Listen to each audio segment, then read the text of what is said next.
Right. Record. Hello and welcome back to another episode of the CrossFit Harrow podcast. This has been such a long time. We're back with sharing member stories, and Pardip has kindly agreed to share hers. Hello. Hi. How are you?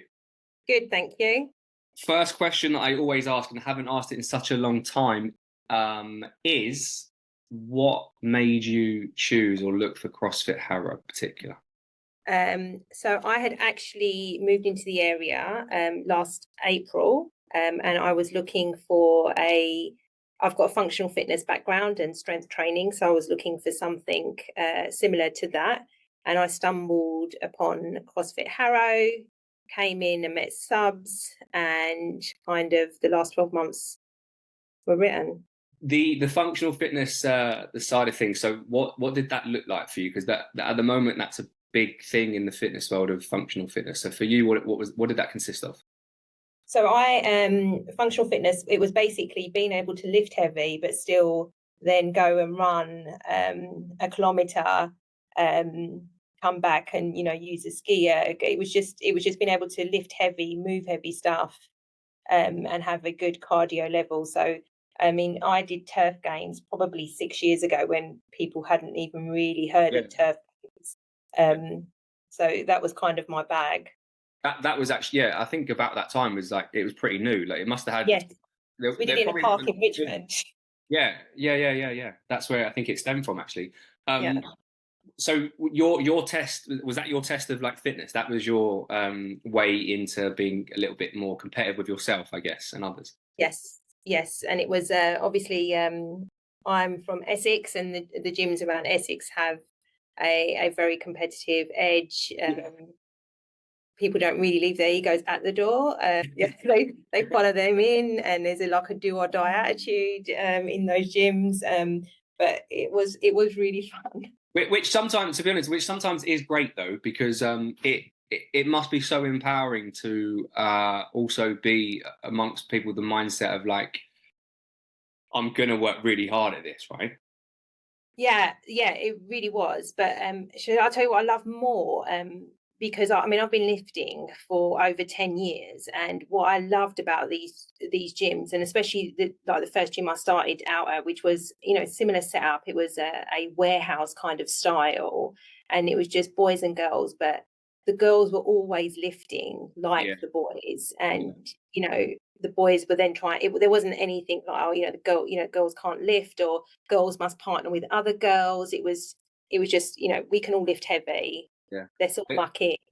There has been, for quite a few years. Well, not so much now, but there certainly was a bit of a stigma around like girls lifting. But I think it's amazing for women to be. It's empowering, right? It's women lifting and Really empowering, yeah, and especially because there is now there's more media focus around the fact as women get older, retaining your muscle is so important. Yeah. And so I think it's really good that it is promoted now way more than it used to be. It is great to see, and it's great to see that because I think it helps with women's confidence, and it just kind of gets them out of the comfort zone a little bit and gets them doing a lot. I think it makes them think that they're able to achieve more than they think they could. Yes, definitely agree. And who doesn't want to lift as heavy as the boys? Yeah, yeah, true. So what inspired you to start your fitness journey, many years ago?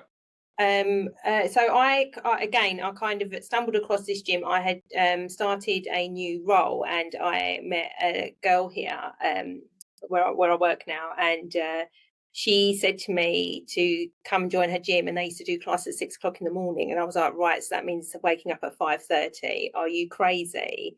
And she said, no, just come and check it out, because I was doing like Nuffields and your fitness firsts, and not really. Yeah. Just going through the motions, really. I mean, spin was my jam back then. Fitness first was huge, like early 2000, isn't it?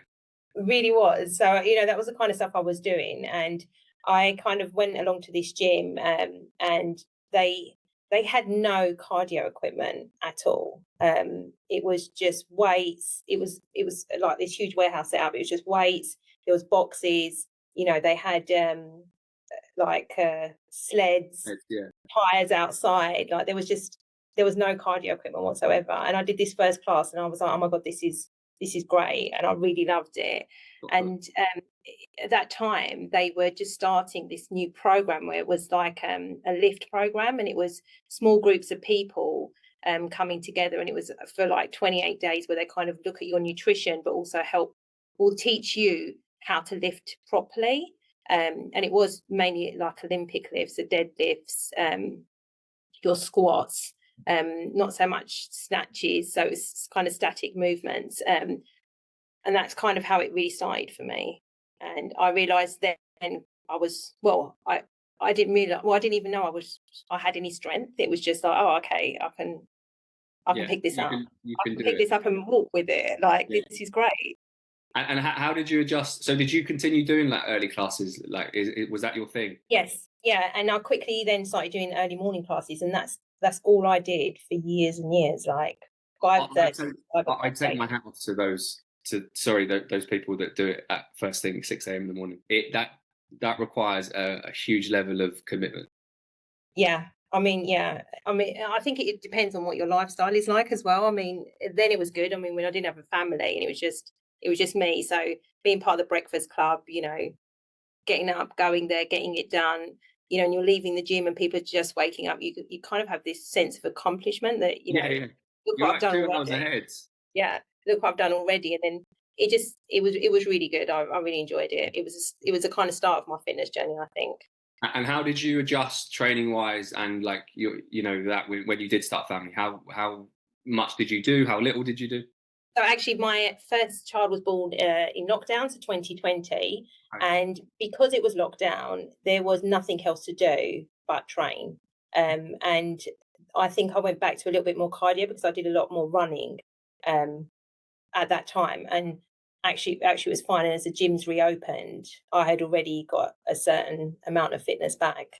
Yeah, because that could be quite a hard adjustment, I would imagine, for a woman to spend all that time, I guess, on you training, and then obviously starting a family, and then you've got to now share your time between, you know. Yeah. I think it's been harder definitely with 2 kids and then juggling going back to work and trying to fit in gym. And obviously we moved over the last year, so you know, you just find other things kind of get in the way.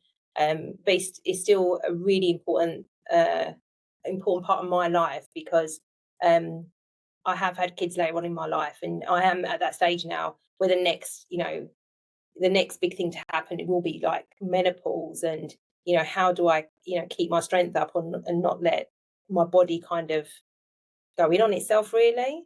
Yeah, well, I was going to say, like, you know, how do you stay motivated for that? What's your kind of strategy in terms of you know, staying on top of that? So that's definitely one of them. Menopause, I don't want to lose muscle mass. I don't want my health to kind of, you know, beating me, really. And the other thing is just being a mum of 2 girls. It's such an important thing for me to make sure that they understand that health and fitness is key, and being active and kind of getting out and doing things and not worrying about. I mean, one of the things I don't know if it's still that case, but I remember when I first started lifting, not many girls were lifting, and I don't want my girls to ever be worried about, you know, walking in anywhere and being able to just do anything they want. Well, I think part of that, in my opinion, stems a little bit from like the school system, because, you know, at school, the guys are supposed to play football and the girls are supposed to play netball, where, you know, I think you're very lucky if you go to a school now and you're able to do elements of gymnastics and things like that. I think it just depends on the teacher that you have and their background, and if they're confident. Yes. Yeah. You know, a lot of primary schools, I don't even think they have it anymore. Where you had the gym apparatus where you would used to climb and do the monkey bars. Yes. Yeah. Down. But I think that's just like been and gone. It's more, you know, we had that in primary school, but we definitely didn't have that in secondary school. I remember playing hockey because all the girls played hockey. I wasn't a netball kind of girl, but we all played hockey. And yes, the boys played football, but there was nothing about kind of, you know, using weights or anything. There was a really cardio focused thing. And I don't know, growing up in the 80s as well, like, I don't think there was much drive on fitness. I don't remember growing up. Yeah, I was going to say sports probably, to be honest, I would probably say that late 90s, early 2000s was probably where fitness kind of popped up more on the radar, right? I mean, I'm in the 90s, like bang on 1990, and I obviously I won't remember the early 90s, but I remember it being a thing like late 90s, early 2000s, where there was like LA Fitness, Fitness First, all those places. But Yeah. I'm sure then in the 80s, then yeah, it probably was. It was probably football was the world's as England as the country's sport, right? Yeah, Rugby. I think so. Yeah, I mean, they're just, I don't know. I didn't learn about lifting or know anything about using weights or anything like that until later on in life. Sorry, no, that's my fault. Go I on. was just about to say, I don't want the same kind of, I don't want the same for my children, especially. So do you think that strength and conditioning, that kind, it doesn't necessarily have to be, I mean, CrossFit, you can be, in theory, I mean, it is a strength and conditioning program, but can be defined as that. Do you think that is important for children to learn that then early stages at school? Yeah, I think it is really important for them to know that. I constantly say to my daughter, and she's 4, that, oh my God, you're really strong, and I'm trying to promote that now for her, just so she's aware. Yeah, and I think the example that you can give her is going to lead her into like adulthood, that she's got, Yeah. Yeah, I mean, I don't know about you, but like my parents weren't into fitness at all when we were young. So I always think that you kind of lead by example, and it's just the environment they kind of came from, Yeah, and the resources are available to them at that time, and it wasn't. yeah, I have to agree. My parents were nothing to do with sport. Yeah, How do you balance everything? How do you've got 2 children, family, work, train? How do you balance everything? I don't think very well. We just kind of muddle along, and hope to do the best you can. I think that's I think that's the God's honest truth. I just think you just do the best you can, especially when there's kids involved, because there's there's not a set routine. Yeah, yeah. I think, but obviously we work with each other, and I think we've often said that we do just naturally, once you start fitness, you do naturally put a lot of pressure on yourself and have these expectations. When the reality is that as long as you're doing something, you are moving forward, and it's about measuring. Not having to measure everything. It can just be a day where you're like, I done a little bit today, but I feel good. Yeah, yeah, and I think it's about changing your mindset slightly. That after you do have kids, it doesn't matter if you can only do 20 minutes of mobility work as opposed to a full-on hour of Yeah, odds and lifting and everything else. exactly. What for you has been like your biggest misconception over the years of like fitness, and like the kind of something that has been maybe told to you, and you thought, I'm going to live by that, but actually realized later on maybe it's not so true? Misconception. I Anything, don't know. anything to do with nutrition? Anything to do with like everything's got to be 100 miles? Should I tell you one of the things when I first started, this must have been about 2011, 2012. I remember there being a massive thing about not eating carbs. Oh, Like huge. And I think I did for a couple of years, just completely cut carbs out of my diet. And it was like the worst thing. that was that not when Atkins became such a huge. I can't even remember if it was, but I do remember everyone in the gym was like, Don't eat no carbs before marbs. There you go. well, it really was, yeah. And being from Essex, yeah, it really was. No one ate carbs. Like I remember that. No one. If you ate carbs, like it is because it was a Saturday night and you'd been drinking and you treat yourself to McDonald's. And even then, I remember people just eating the meat out of the burger. Yeah, I agree with you. I think that was about that time, and I think I think at that time definitely there was no carb before Mars. That became a thing. Yeah. But also I think there was like a campaign from, I don't know if I'll get in trouble for this, but maybe the government of like, carbs are bad for you. I think for years they were promoting that it was very bad. Yeah, I don't know. I don't remember if it was a government, but I remember there was just this huge drive, and I do remember there was a period in my life that I didn't eat carbs. So I used to go lift and do everything else. So no porridge, no bread, nothing. And the only carb I used, well, I don't know, but I remember being like, oh, but I eat berries, so berries have carbs in them, and so that's. And I used to say that it was just. Yes, I think the message was like no starchy carbs. So no pastas, no rices, no potatoes. Yeah, so if anyone attacked me, I'll be like, but guys, I eat berries, like I eat all this other stuff that has carbs in it. It's totally acceptable. Yeah, I mean, it is some of the shit that comes up in this industry is I beyond me. think that was definitely the worst, because it does impact how you work, Hmm.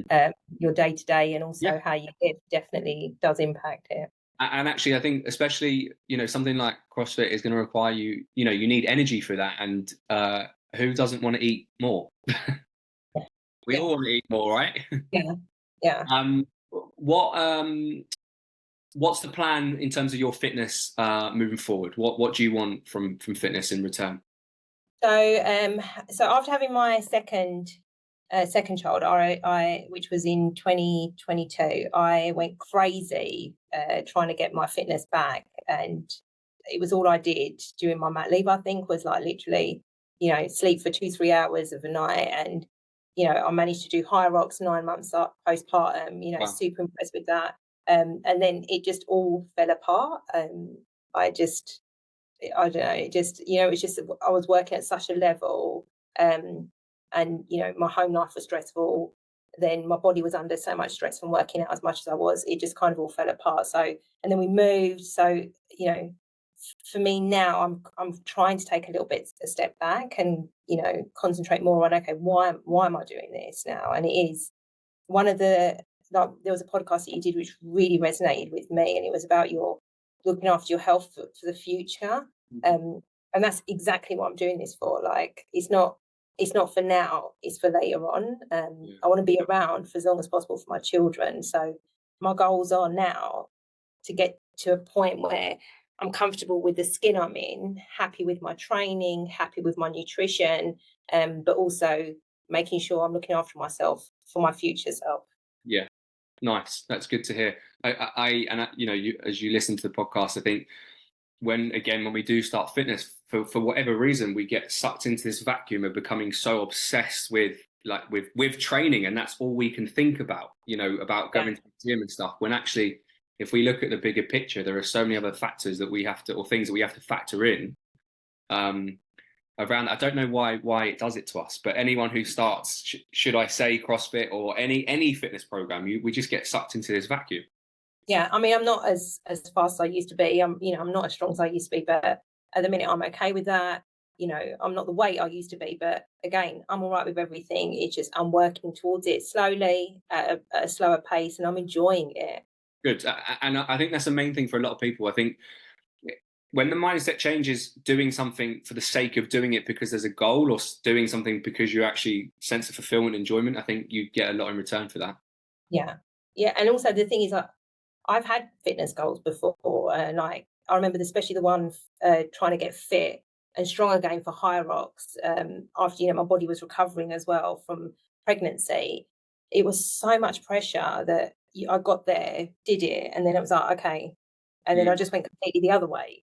Well, that was, I want to talk about high rocks as well, but how was that how was that experience for you? Like, because I often talk to this in the podcast, it's like we build this ourselves towards this goal, and it's good to have goals, right? But then when we get there, there is that kind of come down where we're like, And what there, was all re- there was for me. I mean, I don't know if it happens for everyone, but yeah, I those 9 months were really tough, because high rocks in itself is just it's it's it's grunt savage. work, it's hard work. It is savage, and I because I've been strong for so long, and I had really done well after my first child to get my strength and my fitness back. That I was like, yeah, I can do this, and I put myself forward for the pros with a female pro division, and it was tough. It was really tough. Like, I did not enjoy doing it while I was doing it. It was more that I need to get this done. That was the mindset. I need to What? get this done. I need to finish this. And I was in a group of women. There was only about 25 of us, and they were all like gym owners.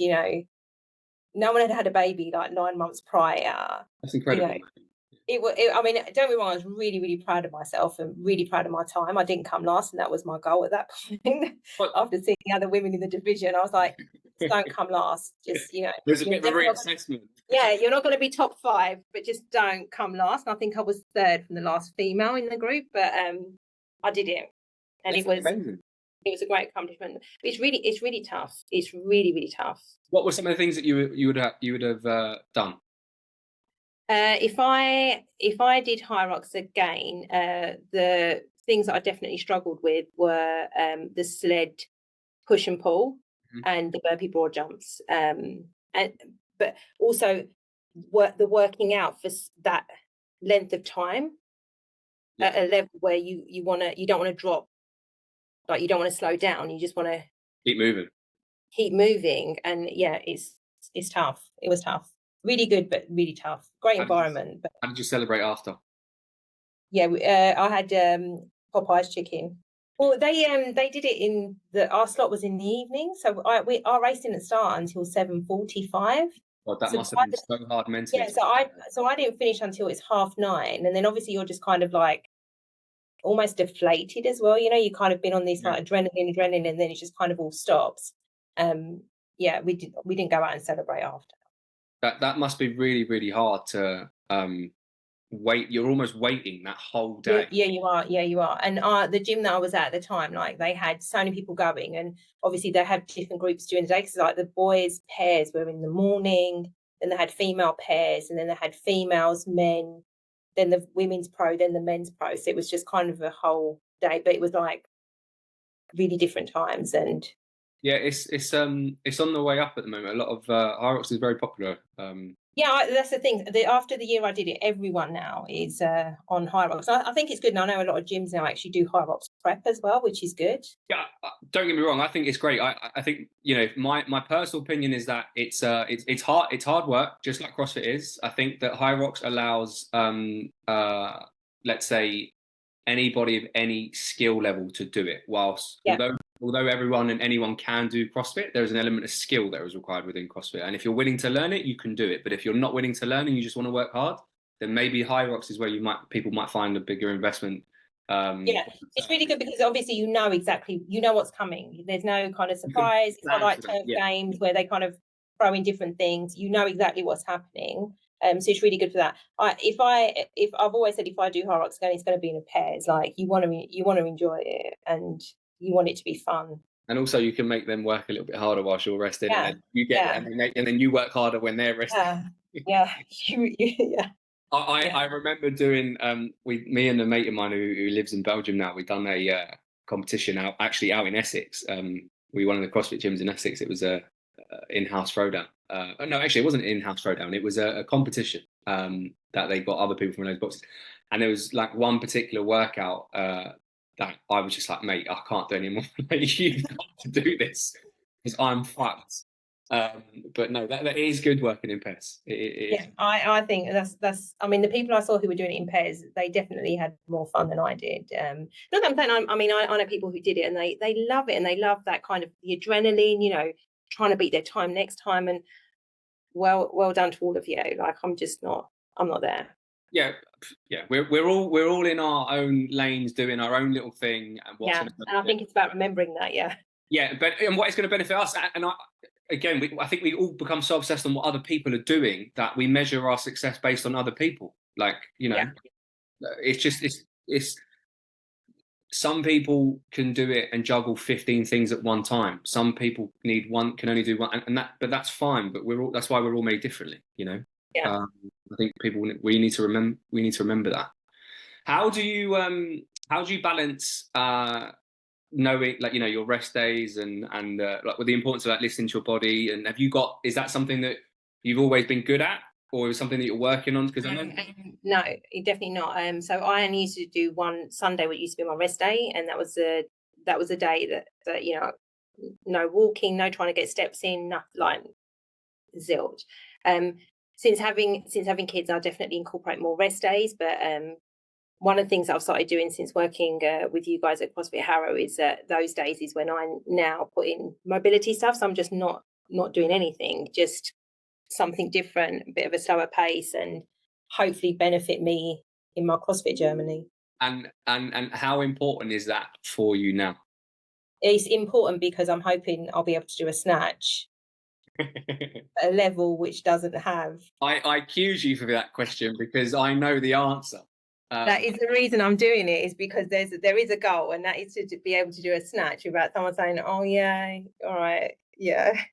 Because I think that people, the guys that are going to listen to this, I think, and to be fair, all of us, we just associate training with, a lot of us do training in terms of 80%, and 20% of us talk about nutrition and whatnot. But actually, that there's that third wheel of the training element or fitness element, which is mobility, right? But it doesn't get treated like a training session. Definitely. It's almost frowned upon, or looks like, I'll kind of do it later on. But if not you, generally, if we start looking at mobility from a different perspective, we're going to get a bigger return because we're going to be more capable. Yeah, I mean, that's exactly what I've never really focused on mobility. This is definitely the first time in my life that I am. And I'm using it for reasons to improve, obviously, in the gym. But Yeah. if it gets me to that, then yes, I will be. I have already incorporated, but I will be keeping it going for much longer than Yeah. anything else. And I'm also helping obviously with the mobility stuff. That it's just spending some time and stretching and listening to your body and being like, okay, this is hurting today, or Yeah. I need to kind of spend a little bit more time on this, which I don't think you do normally. Well, I never used to. I just used to kind of just keep training and training and training and training and just not recovering. It unlocks doors. The conversations that I try and have with people is that it will unlock doors for a lot of other things, right? So whether that be that you can now either run faster, or you can do a snatch, or you can do a movement better, or whatnot, or the times get quicker because you can essentially put more force through that range, or you've got more range, or whatever.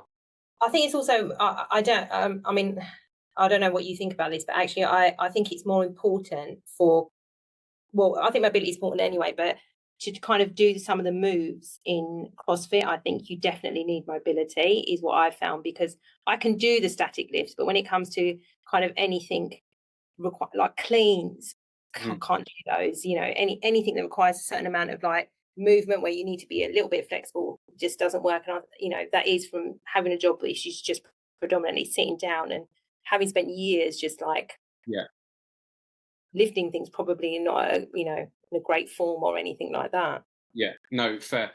But I think even from the beginning, when we start fitness, we're not told the importance. I mean, now, yes, we are. Generally, I mean, I can only speak for CrossFit gyms, or I'll speak for my one. I can only speak for us and say that we will teach and try to educate people that mobility is important from the beginning. But when we start fitness, maybe many years ago, it wasn't even spoken about. No, definitely not. I do remember the gym that I was at, and this was at the beginning. I mean, things have definitely changed and moved on since then, but the vibe was pick it the fuck up. Yeah. Just pick it the fuck up. Like, don't just stand it, pick it up. Yeah, but that was also, CrossFit many years ago, starting very early. It was like, it was work really hard for that time, and those, some of those workouts used to come up on CrossFit.com, and then it slowly turned into actually a full fitness program where we need to start thinking about these other things. I mean, it's always been about the 10 physical skills anyway, but more so over the last few years that it's been spoken about. If you could only do one exercise for the rest of your life, what exercise would that be? Oh my God. Just what, like one, it would have to be, well, I would say weight training, just a pair of dumbbells, like locked down all over again. Okay. Yeah. Something I said that sound. What would you do if you were if touch wood, it never happens ever again. But if you were to go back into lockdown, what would your training look like now? What would you do differently? Would you run? I actually don't think I would. Like, I was that first lockdown. Obviously, I wasn't working. I had just had a kid, and my husband was around more as well because of lockdown. I know lockdown for many people has, wasn't a great time, and it really wasn't. But personally, I had a baby, and I wish I hadn't had a baby in lockdown. But what came after was that my husband was around for that first year because of lockdown, and spent probably more time with us as a family than he would have been able to had he been going out to work every day. But also the kind of how the world looks now, that there's more remote working and everything else because of that. I think there's a lot more flexibility. But just in terms of training, had it because it was lockdown, you were just around to do things more, like you didn't have anything else to do. Yeah, fair. And also there was a thing about I don't know, because the whole world was in lockdown, apart from kind of doing exercise and looking after the baby, there wasn't anything else to do. No one was going out, like, whereas now I think I definitely get an element of FOMO, like I want to be. We all do, yeah. Yeah, I want to be everywhere doing fun things all the time, whereas actually that was the one time in my life where you just kind of stopped and be like, okay, just here and now. Yeah. Agreed. The setup that people had at home was very interesting to watch. That there was massive investment of like weights and stuff. Actually, yeah, I actually remember, because I was good looking. We were looking at a pair of dumbbells, and you, for love nor money, could not get any dumbbells. And I remember secondhand dumbbells on eBay, which were battered. So they, the handles were completely worn off. They would have the full black rubber ring around them, and they were charging like 60-70 pounds for these like pair of dumbbells. Well, so before COVID, should I dare use the C word again, the different C word, but dumbbells were, so 1 kilo would cost you about £2, £2.20. During, it went from from 1 kilo costing £2.20. 1 kilo went up to like £4.50, £5. My gosh. So to get a set of dumbbells, just the price was just astronomical, and they've come back down now. We actually rented them out I say rented them out. We had like a little system where some people had kettlebells, some people had dumbbells. Yeah, my gym did that. Yeah. But yeah, and now if you look on Facebook Marketplace, there's loads of kit that people don't want and they want to get rid of. Don't want any more. Yeah, no, it is really true. So now's the time if you want to kind of buy some secondhand stuff. Up on your home gym equipment. Now's the time. We're gonna wrap up in a minute, but the last question I want to ask you is what would you say to anyone looking to start their fitness journey? Not necessarily within CrossFit or CrossFit Harrow, but what would you say to someone who's looking to start their fitness journey? Oh my God, like do it. You have nothing to lose and everything to gain. As easy, as simple as that. It really is, and it doesn't have to be going to a gym. It could just be going for a swim. Anything where you're actually just spending some time just on yourself, like seriously. Yeah, good. I like how you put that. Yeah, you will thank yourself later. Amazing. Pardip, thank you. We are out of time. I could talk to you all day, to be fair. That was really good. I was slightly nervous when I was like, oh my God, what are we going to talk about? 40 minutes. What will I say? Has flown by very, very quickly. But I thank you for your time, and I'm sure that there's going to be loads of people listening to this that are going to enjoy your journey and take away a lot of things from that. So thank you. I hope so. Thank you so much. No problem. We'll see you soon. Thank you, Pardip. Bye. Bye.